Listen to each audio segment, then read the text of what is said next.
That sure is. Look at all those guys in there, man. Shit, what? Where's His Highness?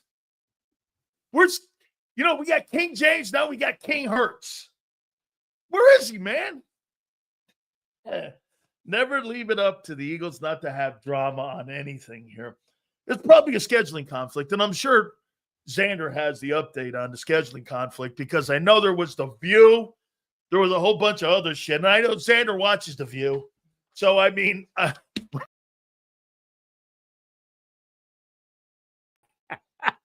without further ado, the co-host of Birds 365 here on this Cinco de Mayo, our friend Big Z, Zander Krause. How you doing? What's up, Big Sills? How you doing, brother? Hey, man, so what's up with A.J. Owens, man? I mean, no engagement, no Hurts. What do we got going on here? I don't know, man. These guys might not be as friendly as we once thought they were. Another scheduling conflict for Jalen Hurts, but all good, but it does certainly seem a little bit weird. But hey, I don't know. Maybe Jalen is somewhere. Yeah, I get a kick out of it because people told me the same thing about the White House. And like, he's on his honeymoon. I'm like, who told you that? Twitter? How does anybody know that? Nobody knows where Jalen Hurts is, but he wasn't there at AJ's, and I knew you were going to get a kick out of it. That's for sure. I do, and here. So, do you think this team is going to? I'm not going to call it a Super Bowl hangover, but I'm going to call it this. Success has a lot of obstacles to it sometimes and a lot of distractions to it. There's a lot of distractions. Time man of the year, a lot more obligations, and there is. I mean, it's just, remember what Boomer Esiason said about playing with the contract? How about playing for success? I'm not saying it. I mean, do you have enough leadership on the team now that all these veteran guys are gone? I mean, plus you had the White House thing. You had this, not the, and again, these things look like little chips. They're not really issues. You look at a painting, you see it, maybe it has a chip in it, or whatever. It's still the same. But again, I mean, how do you think this offseason has been first and foremost off the field for this team? Well, it's hard to say that he hasn't led as a champion. You know what I mean? Like they did come off a win. Now I'm not one of those I'm people not hating on it none either. of it matters. I do think some of it matters. I think it's probably a little bit overblown, but there is something to that. I'd say where you got to be a leader for everybody, and maybe Jalen is not so much. You remember the Britton Covey comments, that he had to walk back because the Eagles PR staff got all over him for basically saying Jalen Hurts isn't all that approachable to everybody in the locker room outside of the superstars. So, look, I think there's something there, but to this point, Jalen's been pretty successful, so I have a hard time criticizing it.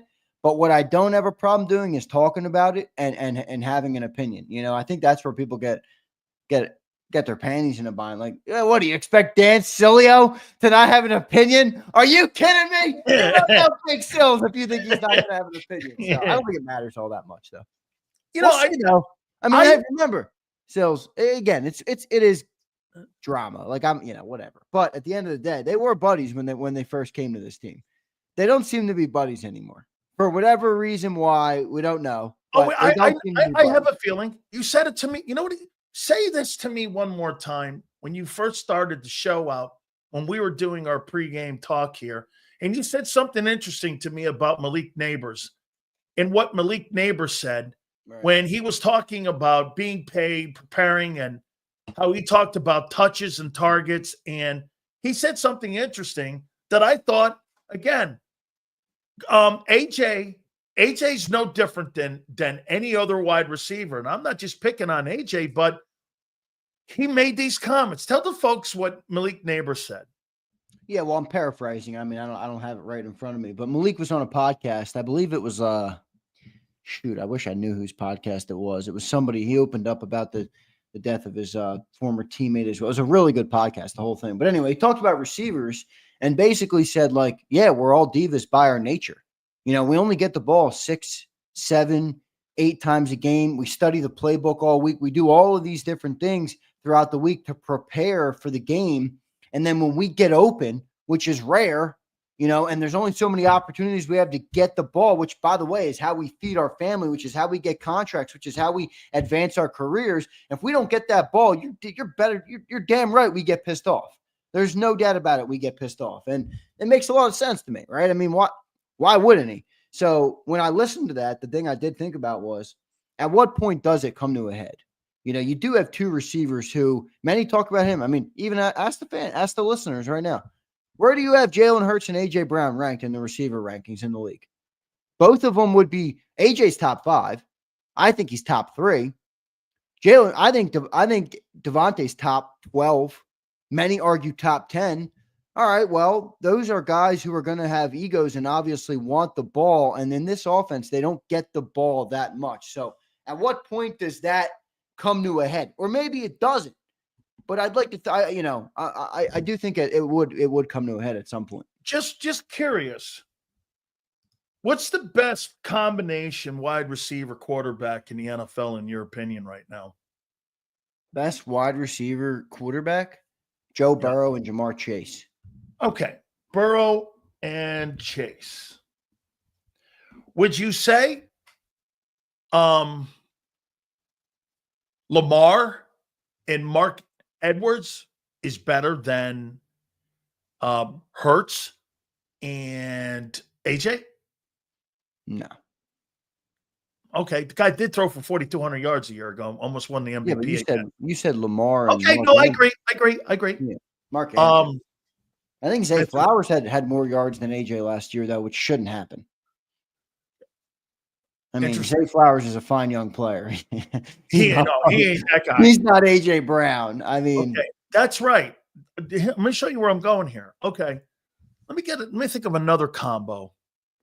Who's another big time one? Okay, you think that AJ Brown and Hurts are a better combination than Tyreek Hill and Tua? I think they're more impactful. I think Tua and Tyreek get a lot of yards that are meaningless. But what's your point, though? My point is that don't you think that AJ's looking at this now, going like this? If this is where this offense is going, I thought the owner this morning talking to John Ritchie said, "Hey, John, finally in closing here, the fullback is coming back to the offense. I want you to know that." And I heard that, and I was like, "Wow!" So they're taking the third wide receiver off. And they're going to run the ball more, Zander. They're going to be more of a power running team, and that's why they're letting Goddard walk out the building, is because I think they're going to go more 2 tight end set, and that's why Van Sumeren's on that side of the ball, because they feel comfortable with him back there blocking, which means, in my opinion, there's going to be less touches because there's going to be more of an emphasis on running power football this coming season. And I don't think that that's going to be something that AJ is going to float well with him, because this guy's about targets and numbers. And look, I'm not saying he's not about winning. He is. Okay?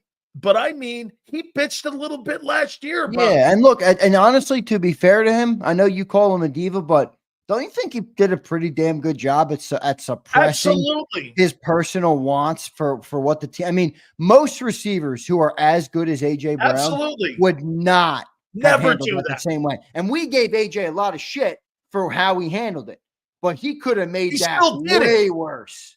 Oh no, he bitched, but he still did it. Yeah.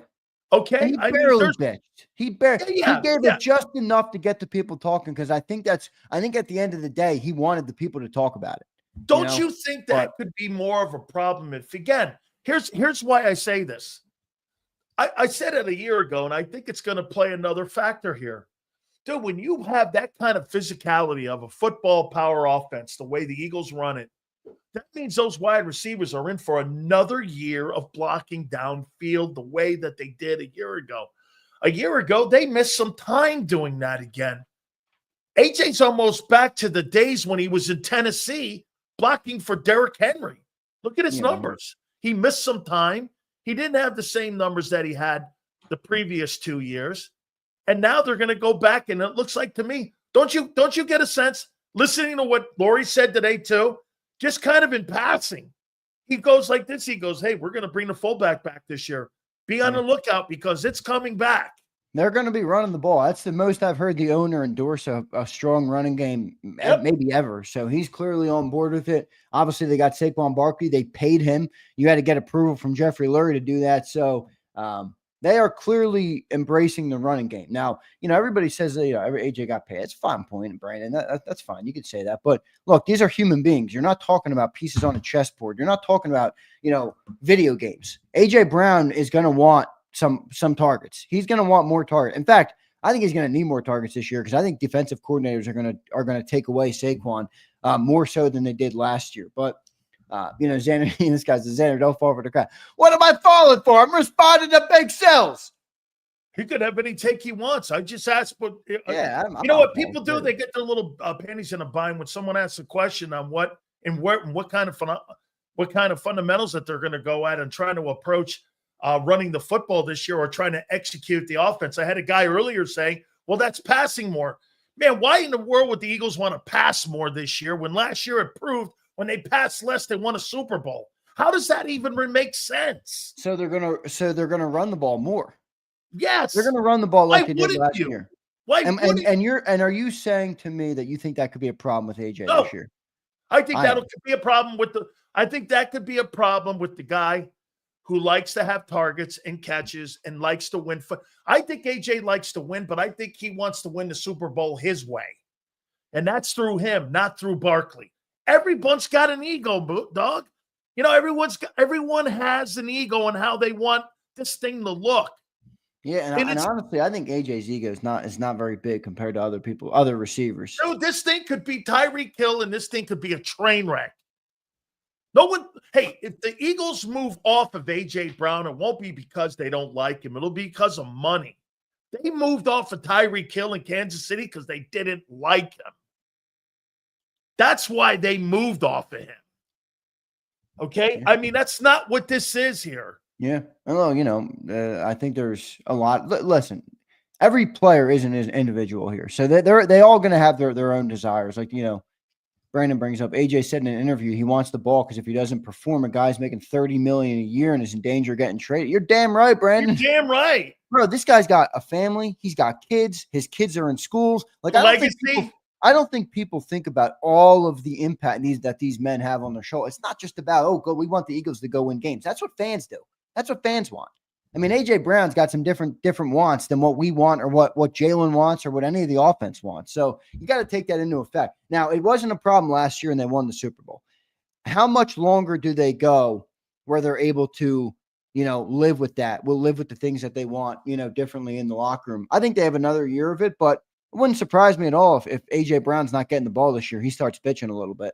Wouldn't surprise me at all. Yeah, no, and get this. The only reason last year it wasn't an issue, really, is because they won.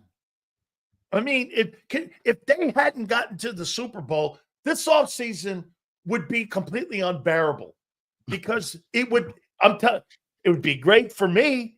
But hey, at the end of the day, you would be eruption mode every single day. Oh, I think this is going to be a fabulous season. All right. So I listen to you guys, and you guys do such a great job. And I love Jeff Kerr when he comes on. And I'm going to ask you one last time here, Junior. Were you playing John Campbell? Were you playing him? Who comes off the field? Where are you? Wait, and get this. Are you changing the scheme for him? Because you guys were saying, don't call him a linebacker. Okay. Don't call him an edge. So is he coming off the bench? If you had to line a game up September 8th, the first week of the NFL, 4th, whatever it is, the first week of the NFL season, who comes off the field in the starting lineup if Jahad Campbell is eligible to play in that game? Who are you pulling off the field? You talking about base and nickel or what? Whatever you want. I think it's Nakobe Dean. I do. I think it's Nakobe Dean. I think you got to go by. You're not going to take good players off the field just to get another good player on the field. So who's the least important player? I'm not saying Nakobe is, but it has to be either the guy that can rush the passer, which is unlikely you would take them off the field, or Nakobe Dean, because you're not taking Zach Bond off the field. Nope. You're not taking Jalen Carter, obviously, off the field. All right, so that leaves you with a Jomo, but then you're going to move one of the outside guys to the interior. Probably not going to do that. Okay. It's got to be Dean, right?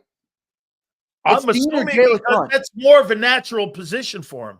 Well, exactly, and it gives you versatility with him. If you take Jalen Hunt off the field and you put him where Jalen Hunt is, then you're not going to be able to be as versatile with that player because he's going to be on the line of scrimmage. Now, you could drop him probably, but not what you can do with him from, as an off-ball linebacker. So Then you can blitz, you can rush, you can cover, you can do anything with them. So how long is this process going to take for us to figure out where he fits in right now? Because he won't have training camp, he won't have OTAs, he won't have mandatory minicamp. And so we're just going to start this process in September to try to figure out a role for him. I would figure this. And by the way, I'm not being facetious here. He's probably going to come off the bench, right? And there's probably going to be a rotating thing. If he's healthy, I don't think so. Well, missing all the camp? Well, I said if he's healthy. Early in the season, yeah, he's coming off the bench. I mean, there's no doubt. He's recovering from a surgery he got last month. But so by the end of the year, you see him taking over and then moving on from that's the question. Where's the full-time takeover? Is it Dean? Right. Right. I don't know if it's Dean. Like, is this guy an every down player? Because if you take Dean off the field in nickel, they spend most of their time in nickel. So you're probably going to have, let's say, Carter, Ajomo guaranteed, Vaughn guaranteed. Obviously, you need your two cornerbacks, Quinion and right now Ringo. You're going to have your slot corner, DeJean. You're going to have your two safeties in Makuba and Blankenship. There's your 5 defensive backs. Then you basically only have one linebacker spot and 2 guys on the edge. So you're going to go probably Nolan Smith. Okay. Jalen Hunt. And Campbell. Now, if you take Hunt off, you put Dean on and put Campbell on the edge. But does that mean Nakobe Dean is benched? Yeah. I mean, they play nickel, 70% of the time? I'd have to look up how much they were in nickel last year. 69%. Yeah, probably a lot. Maybe 71. Oh, no, I thought I saw 71% they were nickel last year. All right, so Nakobe Dean might as well not even be a starter this year. So Nakobe Dean is being benched for Jahad Campbell. Yeah, look it up. The Eagles ran, I think it was 71% of the time. Again, that makes the most sense for Campbell. But does that make the most sense for the team? So now get this. Nakobe Dean was a pretty damn good linebacker last year. Absolutely. Hey, I'll tell you this. So now you're taking another starter off the field from the number 1 defense in the regular season off the field. That's that's starter 6 that you're replacing. So are you going to go different scheme? Try to go 43? You're not going different. So you're not doing that. Okay. I do think you could add to it though, because remember last year Vic early in the season tried to use Bryce Huff like he did Van Ginkel, So he scratched that. He didn't use that anymore because he didn't have the player. Now, if presumably Vic thinks he's got that player in Campbell, you can add to what you did. But I still think, what are they going to be in nickel 60% of the time? I just find it to be kind of I'm not taking reps away from Nolan Smith and Jalen Hunt. Why would I stunt their development because I drafted a guy 31st? Nate says 4-3. You can have all 3 linebackers and put Cooper at the other corner, but that's not nickel. But you're going to have 5 DBs on the field in nickel, like they did 70% of the time last year. That's the problem. Nate, I hear you, but what you're saying would require them to change the defense. That's right. You're changing scheme. They're going to do that. But to what Nate's saying here, how about this? Nate's right. If you run a 4-3, then this answers the question. But they don't run that. But wait a minute. Let me ask you this. What do you think is better talent? Moro Ajomo? Davis? Carter? And Hunt? Or do you think it's Bond, Nakobe, and Jahad Campbell? What do you think the strength of that is? What do you think of the front 7 your strength is? The front 4? Or in the 43? Or your linebackers if you went Bond, Nakobe, and Jahad? Are you more versatile with those 3 backers? you're more versatile with the linebackers. I mean, you got Campbell. If you have Campbell, Dean, and Bond in there, you got every type of linebacker. Yeah. Yeah. I mean, I might go this. I might go like I said, I might line up Moro Jomo, Carter, Davis, and Hunt. That's my D line. Okay. And then my three backers, I got Bond in the middle, I've got Jahad Campbell, and I got Nakobe on the weak side. There's your front seven. Now, the problem becomes with this, though, when you do that. Now you're doing this. You're going and changing. You have massive turnover on the number one defense. Now, I want to make a point to you on something. Let me make a point to you, though, on something. I was going to save this. I'm going to say one thing I want to agree with you on is how are you going to lose 5 players on the defense, draft a guy with the first overall pick, and then take out another starter instead of filling him in on somebody that just left? It's not, that sounds unhinged. Here, however, what was the one thing that they did a year ago that was with rave reviews and success? They moved Zach Bond from the perimeter to the inside. They moved Mekhi Becton from tackle to guard. They moved Cooper DeJean from corner to nickel, to the slot. They've had success on moving players. So Vic may look at the kid and go like this, well, I think we can move him around. There's no way Vic's looking at any of the players that he has on the field and set positions because of what the versatility word that kept being brought out in the draft. What was the one word that Howie Roseman kept bringing out during the draft? We love the versatility. I'm learning so much from Vic because Vic doesn't see the player at that respected spot. He sees that player in respected roles.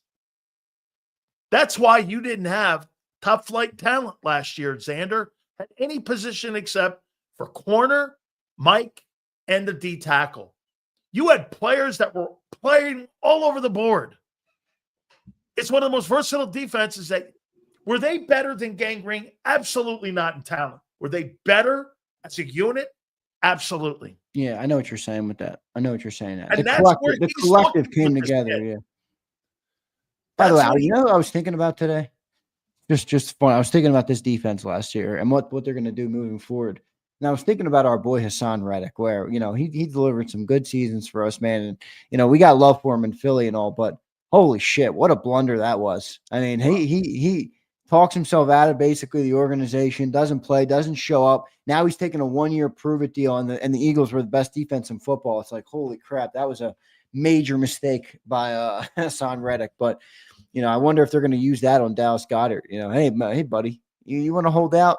Go ahead, see what happens. Yeah, but I was just thinking about that today. It's going to be interesting to see. I have a hard time right now in my head believing that Vic Fangio is going to change the defense because you drafted Jahad Campbell in the first round. Oh, I easily think he could change that whole thing up completely. Well, change it is modify and add to it is normal. That's a normal progression. Change it. You ran nickel sills 70% of the time. If you want to change, if you want to make that 60% and give yourself another 10% of leeway, that's fine. That's normal to me. That's evolution year by year. But if you're telling me that we're not going to run nickel anymore as a base or as the most often defense we're in, that I can't buy. Okay, There's well, no way. Let me ask you something, though. Is it better to fit the personnel on the roster defensively right now to what you did a year ago?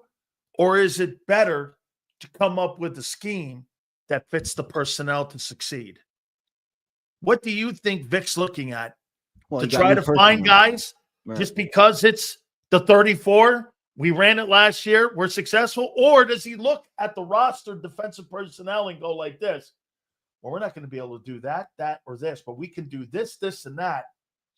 And that means that we're going to I think he's got to look at what he has. And no, you're right about that. You can't just say, hey, I had the best defense one year. Let me shove every square peg into a round hole and make that. Yeah, but at the same time, Sills, one of the reasons that Vic Fangio has been so adamant for so many years about this defense is because He knew when it all worked last year could be the potential. By the way, you brought up a point earlier in the show that's about this topic, all right?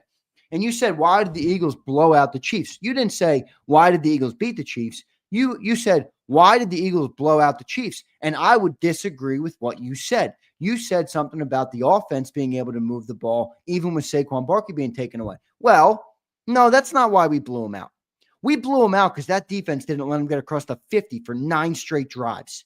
Think about that. You don't blow out the Chiefs if they're scoring points. You might beat them, but No, the reason we blew that team out because the is chess because of game that was defense. because the chess game, though, and the preparation that you had put into preparing against the Eagles was to stop one guy. And that mentality, once the Eagles showed you that they could beat you in the air, it was deflating and they blew them out. Yeah, They no, I could agree with not that. respond mentally to what the preparation was, and they were just absolutely playing behind the sticks the entire time because you know what happened? They said Hurts beat us. He did, and that was the end. They could not recover from that.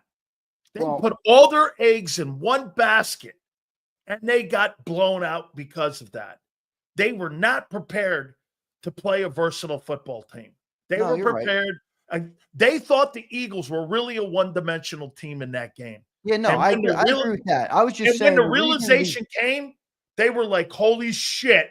Yeah, right. They got blown out mentally and physically in that game. No, they did. But my point of it was, if this defense is so successful and it works so well, like, you're right, Fangio is going to change based on his personnel, but he's not going to take what worked to this level and throw it out. I mean, at the end of the day, even when Fangio struggled with defenses, like he did in Denver a couple years, like he had some years where his defenses struggled, he was still in pursuit of what the Eagles accomplished last year.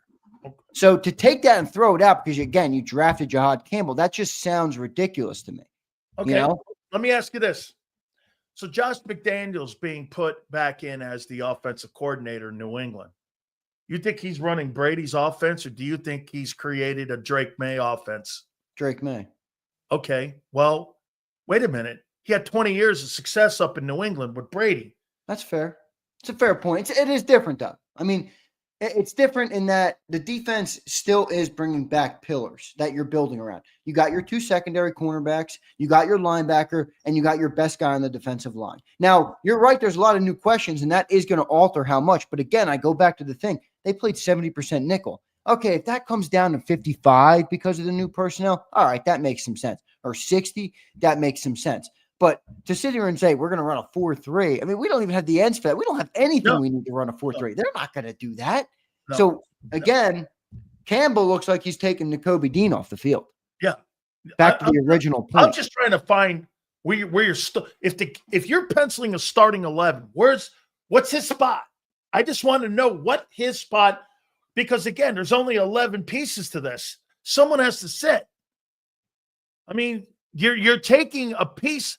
And then, now get this. So if you take Dean off the field, let's just hypothetically say this out of your 11 of a year ago of the number 1 defense during the regular season of the NFL. Dean's gone. Slay's gone. Milton's gone. Sweat's gone. CJ's gone. Okay, 1, 2, 3, 4, 5. You got 6 guys that are no longer starting for you. Okay? What'd you just do to your camera? I don't know. How's that? There you go. You got 6 guys that are off that 11. You got 5 dudes you're bringing back.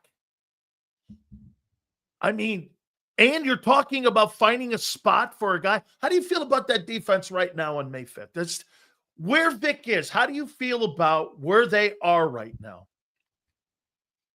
I think they're in a good spot. I mean, I think you returned a lot of really good players, man. I know you lost players, but, at the end of the day, I don't really think Milton Williams, as much as I liked him, I don't really think he was as good of a player as the contract he got. Again, I'm happy for him, but I don't think we missed out too much there. I think you have Vic Fangio. You saw the excitement on his face when they drafted JAKIB Campbell. Now, you know what I'm wondering, Sills, is I'm wondering if the whole draft process, they never really had a huge idea of them getting this player. And then Howie trots out there on the night after they drafted him, and he's basically talking about him like he was an edge. Remember his first press conference after he drafted Campbell? He was basically saying, this guy can rush the passer. He brought up Micah Parsons and Abdul Carter, how they switched at Penn State. And I'm wondering if they're now, if Vic was kind of like, yo, dude, like he's not going to be Josh Sweat's replacement in year one. No, that's why I did that exercise. How many players do you think it's going to take to replace Josh Sweat's versatility out there? Who's gonna play? So you got Moro Jomo and Ty Robinson, right? Yeah, I mean, Sweat was on the outside, so you're looking at probably more Jalix Hunt. Okay. Yeah. All right. I mean, I think he's going to be capable. It'd be hard to say he's going to be what Josh Sweat was. The thing about Josh Sweat that made him so good was he just was competent on every down plays. Not everybody is competent and they become a liability. Josh was never a liability. He might not have always made the sexy play or the splash play, but he was never a liability, especially in the run game, especially, really in every instance. So how do you replace that type of production? That's a lot of snaps. That's a lot of different things that you I have. saved this for you. Do you know who the number one team in the NFL was on first and second down in the league this year? Last year? Yeah. The Eagles. You mean offensively? Defensively. Defensively. Yeah. I'd say the Eagles. The Eagles were. Yeah. Okay. So you got guys that were number one in first and second down, and you've taken two of those players off that front four. I mean, and then you lose a corner. Let me ask you this. Who's going to take up for the production of Gardner Johnson's 6 picks? You got Reed and who? Makuba?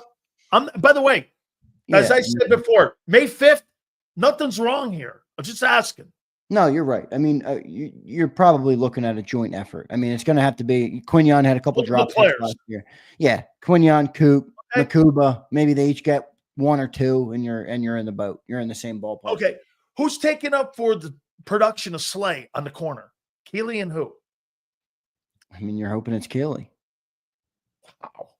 Keeley Ringo's going to play Slay. Or you're hoping that Quinyon rises up, becomes what Slay was. And Keeley's good enough, or Dory Jackson is good enough to combine to make up for what they were last year. So Keeley and Adoree. As I added up earlier, I mean, we're talking about 9 guys trying to replace 4.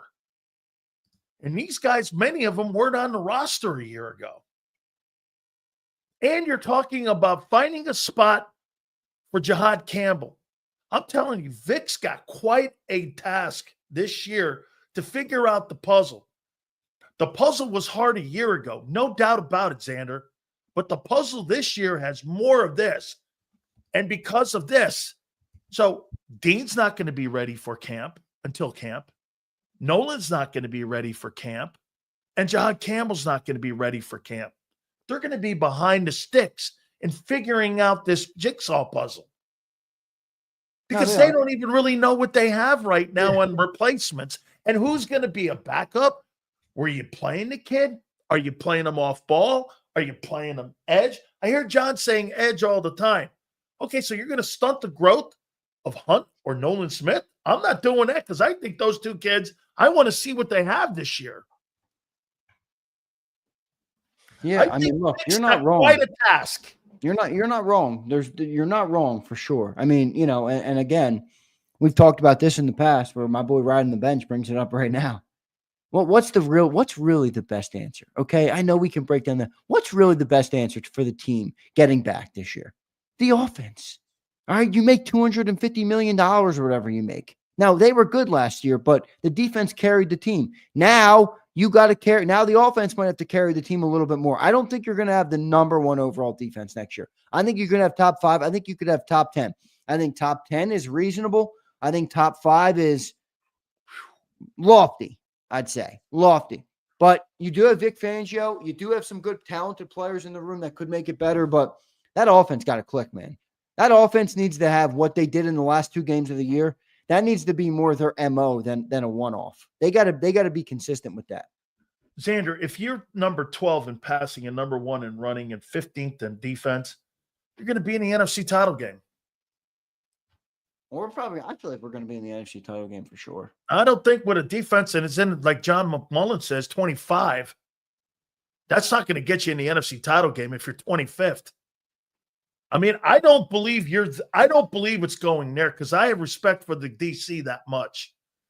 But again, I do question how these pieces fit. Here, what do you think of this let me new say this offensive to you. coordinator? I'm not questioning your talent, Zander. I'm questioning where you're playing these guys and where you putting all these pieces. That's my concern. Hey, dude, you can have the greatest talented roster on the planet. You guys had that dream team one year. If you can't figure out the jigsaw puzzle, bro, it's a 6-10 team or a 7-10 team. Yeah. That's every year in the NFL. That's every team every year in the NFL if you don't figure it out. Every year. But don't you feel like, Sills, we do have the right – now, I have a bigger question on the offensive coordinator than most do, but don't you feel like defensively we have the right – like you're – again, the problems you're bringing up are valid, but like aren't these rich man problems? Like we're saying, hey, man, we got to take this good player off to get this good player on the field. We got to take this good player off to get – like – I think Vic is the right guy. Yeah, but my question is Jahad Campbell a good player in the NFL? I don't know that. That doesn't mean we don't have good players still in the squad. Yeah, but you don't know what they're – is Jalen Hunt to you going to be a 3-down guy? Or are you projecting? I'm projecting. Right. There's no projections on offense. Lane Johnson's a fucking great player. Well, you are projecting they're going to throw more. I mean, if you're projecting that Jalen – Oh, I'm not. I'm not projecting they're throwing more. How many yards do you think Jalen Hurts throws for this year? 3,300. Watch this. They're going to try, in my opinion, to duplicate what Ben Johnson did in Detroit. They're praying to get at least out of A.J. Dillon 300-400 yards. 1,500. It's funny you should say that. I got it. One last thing here before we get to the Super Chat, sir. Let me ask you this here. Actually, I got it higher. For the Eagles to have success this year, I got Jalen Hurts at 3,800 yards, 24 touchdowns, 9 picks, 750 rushing, 10 touchdowns. You got him on that? That's what you have for him this year? That's what I think his goal should be. I think those are good goals. I don't know if he'll fall on that. I think you're probably for me, you're looking at 3,500 passing, I think. I mean, I don't think you're getting $4,000. I'm not going to go in that road. Remember last year, I was like, hey, you're going to throw for 4,500 yards. Yeah, no, that didn't happen. I'd say anything above 3,500 is lofty. To Elizabeth's point, she says 4,500 is lofty. I'd say 3,800 is lofty. I mean, okay. Well, remember we did bring back Saquon Barkley. Like people will say, you threw for 3,800 before. I know, bro. We got Saquon though. You just said the offense has to tick it up a bit. That means I know. Okay. I got Barkley at 1,500 yards and 14 touchdowns. I think that's right on the number. I think that's right about where he's going to be. I'd say maybe 1,600-ish, somewhere in there. Now, if you look at it, I put the 300 on Jalen and took the 300 from Barkley because it's kind of around $2,000 because you're going to get a little bit out of A.J. Dillon. That's kind of why I did that. I put 300. I think they could manage Barkley more in the regular season this year. Yeah, I think they're going to too. I think that yards per carry is going to be the key component to this thing. I got A.J. Brown at 1,300 yards, 8 touchdowns, and 100 catches. Yeah, I think that's pretty good. I think that's right on the number, right on the numbers with him. I got 900 yards for Devontae, 6 touchdowns and 90 catches. 90 catches for Devontae? Yeah. That's a lot of catches. Well, he averages pretty much that. Okay. This past season he didn't, obviously, because he was banged up a little bit. One thing, listen, everybody's going to take this the wrong way. I'd love to see Devontae get the ball more. And I'm not, everybody takes that as an end. I'm not indicting anybody, okay? We got Saquon Barkley. We won the Super Bowl. I'm all good. But I just look at Devontae. I'm like, that's a special receiver. I would love to see him get the ball more. I mean, you remember the back of the end zone catch he had last year where he gets the ball over his top and he toe taps his feet. I'm like, man, that guy would have 1,500 if he was getting the ball thrown more. I mean, it's just a fan thing. I just want to see Devontae get the ball more. This is year 6 for now for Jalen Hurts, and you tell me if you think this trend sounds right. He scrambles right, and he loves to throw left. And that's where AJ's lined up. And he doesn't really throw right. He runs right, but he throws left, and that's why they always line up at the Y. They always line up AJ in the Y. They never line him up on the other side of the field. These guys don't rotate, dude. I mean, there's a Y and there's a Z in Philly.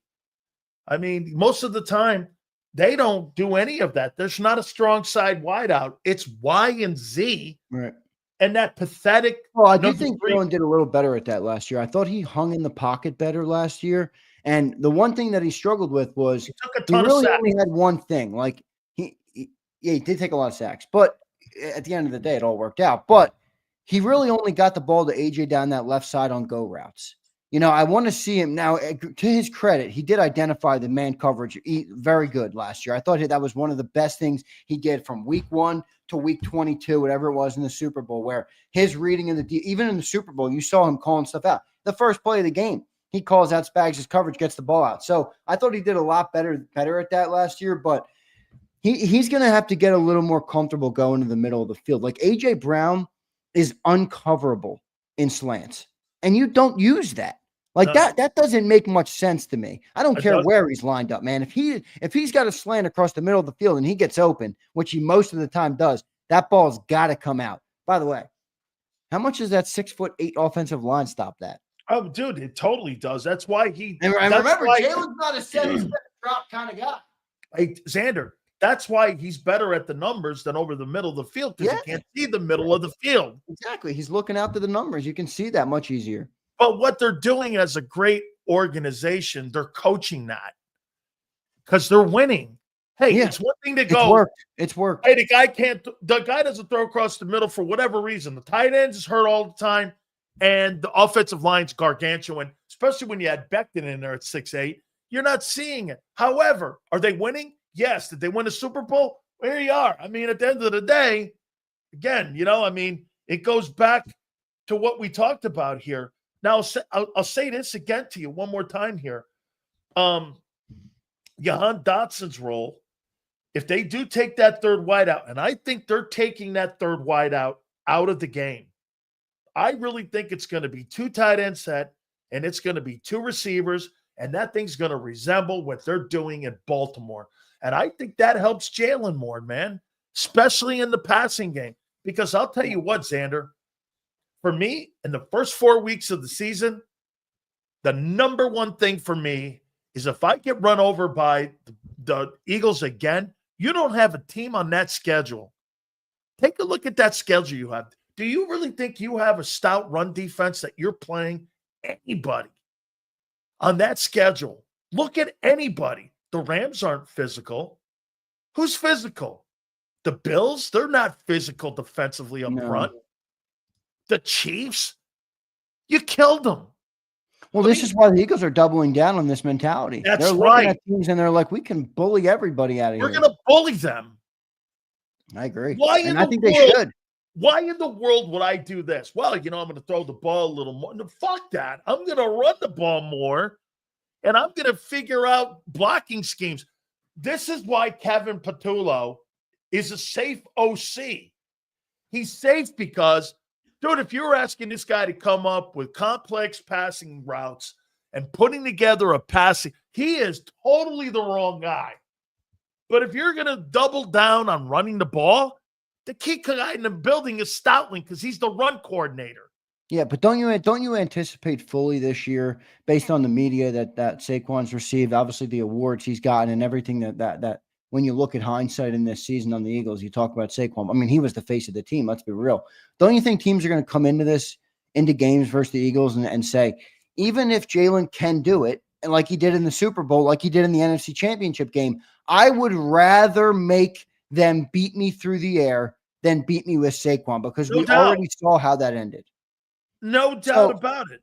So if they do stack that, that's where I think Jalen would have to. No, listen, to his credit, he didn't have to do it much last year because the teams didn't dictate he had to.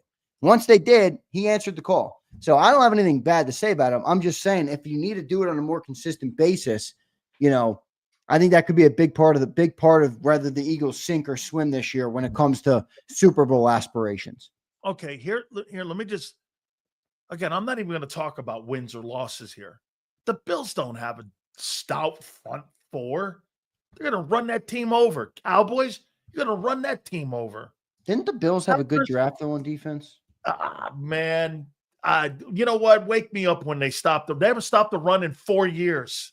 Yeah, the Packers. They got TJ Sanders, who's pretty good in there. He's not a run stopper, but he's in there. They got Maxwell Hairston, who's a good corner. Landon Jackson, I like him as a defensive end. He's a big, beefy dude, much bigger. I mean, I don't hate what they did, but again, these are rookies. So how much are they going to contribute year one? Let's say. You think the Eagles are going to run the Packers over? Did they run the Packers over in the playoffs? Yeah, I mean, not really. We beat them 22-10 in the playoffs. I think people look at that game a little bit wrong. I mean, Jalen had a decent game. I believe that's the game where he ran for the touchdown. Or no, that might have been that was the Rams game. That was the Rams game. But you know, the Packers playoff game was pretty ugly. Don't you remember what the conversations were after that? Yeah. He threw for like 93 yards. By the way, Brayton Covey got signed by the Rams. I saw that. Yeah. Maybe I can get him on. He follows me on Twitter. Let me see. Maybe he'll come on now that he left. Yeah. I mean, Jalen was in that Packers game was 13-21, 132 touchdowns. So it was efficient, but it wasn't anything crazy. Saquon had 120 yards. They're going to run the Chiefs and the Chargers. Look at the Vikings. The Vikings teamed up and got that D-line interior-wise with Hargrave. And not that Hargrave's a spectacular run defender. He's not. But they got Allen in there because of the Eagles. The Giants have a good defense. Cowboys, then you play them. Washington, I still suspect on their run defense. The Bears run defense. The Lions, they're better up front. The Broncos, there's nobody on that schedule. If I'm Philly, I don't have to beat you throwing the ball. I'm going to run you off the scoreboard by running the ball down your throat. Dude, on that schedule right now, if that defense is 15th and you run the ball to number one like you did a year ago, and the offensive passing attack is 12th, you're going to win 13 games, 12 games again with this team. Right. I mean, and I'm just saying that because where any one of those teams, who has the best, maybe the Giants have the best defense and the coordinator of Minnesota, right? Giants do have a damn good defensive line. Minnesota's got a good defense. Packers don't. Packers were pretty good though last year. The Commanders because of Quinn. Okay, but outside of, I don't see any imposing defense where I'm going to go. You know the other interesting part of the Commanders is they got a quarterback that's similar to Jalen. So they're now going to see that way more often. That's a great Giants. They were practicing with Daniel Jones. That's a great take. They're going to be practicing with Dak Prescott. Practice. The Giants are going to be, or the Commanders are going to be practicing now with Jaden Daniels, who's a dual threat quarterback. I wonder if that changes what they're able to do, or at least just be more prepared, you know, more capable of, or more ready to take on what's coming. You want to do these super chats real quick? Yeah, let's do these super chats. Oh, by the way, before I get Gary Cobb on, I just got a note in that King Hurts is at the Met Gala tonight, and he's on the red carpet. From what I understand, he's gonna, you know, he couldn't go to. He couldn't go to like the engagement party for AJ or like the White House. So, but the Met Gala tonight, I think he got his skirt. I mean, he got his tux and he's ready to rock tonight. Master Eagle becomes a member. Master, thank you, brother. Appreciate it, man. Pumper says if Jalen shows up to the Met Gala tonight, Louisville checks in. He says, you got to get rid of Davis. He can't get off blocks. Jalen Carter carried him until they started putting in Milton Williams. Ajomo is going to take his spot. I don't know. I don't see it like that, Louisville. I think you were the best run. You were one of the best first down defenses in the league last year, man. I think Jordan Davis deserves some credit for that. I mean, you might not like the player, but I think you're slighting him a little bit too much there. Leon checks in. Sills, Coop didn't play till the third preseason game versus the Vikings. It's on the Eagles website. Last week you said versus the Ravens, so we will be fine. It was late though, Coop. It was, Leon. It was late. He did play in that Ravens game, dog. Sorry, Leon. Louisville again checks in. If AJ Brown doesn't get the ball, he'll have a whole library on the sideline. He'll be passing out books on how to get him the ball. Holy cow! I know. You know, I mean, I guess not inviting them to the engagement. I heard that they're in Philly at the library, man. I heard that the Book of the Month Club. You know, it's like the book of the month. They're all going to sit Listen, around man, here just keep reading, winning, but I hear you. I hear you. reading War and Peace and like, you Pumper know, all checking that in. shit. Pumper checks in. Fancy cars, jewelry, hypnotizing hoochies, going to Met Gala, skipping the White House, self-proclaimed face of the league. Yeah. Leader, I think not, sir. Are you kidding me, Pumper? Hey, he's at the Met Gala on the red carpet now, man. You know, Last hanging one out here. with Martin Oprah. Perez checking in. He goes, little off topic, Sills, but man, is Aaron Judge not the best right-handed hitter ever? 4.23 average, 11 home runs, and 35 RBIs. This guy just needs a good playoff run. Yeah, you think, Martin? Bro, Can't that guy. disappear in October, brother. Yeah, you know what he is? He's Mr. May. Yeah, he's You don't want to Mr. be April. called Mr. May in baseball. All right, Hey. so that's all of them, brother. I appreciate it. You got it, brother. Don't forget to catch my boy Zander Krause. Birds 365. I couldn't wait to get JAKIB because I know JAKIB's got his, you know, JAKIB's been to the Met. I'm sure of it. Oh, wait, that was Shea. I think the only Met that Gary Cobb ever met was Bobby Valentine. And we used to go to Shea all the time down there when we were kids. So, I mean, it was close to Stanford. No, I don't know if he's ever been to the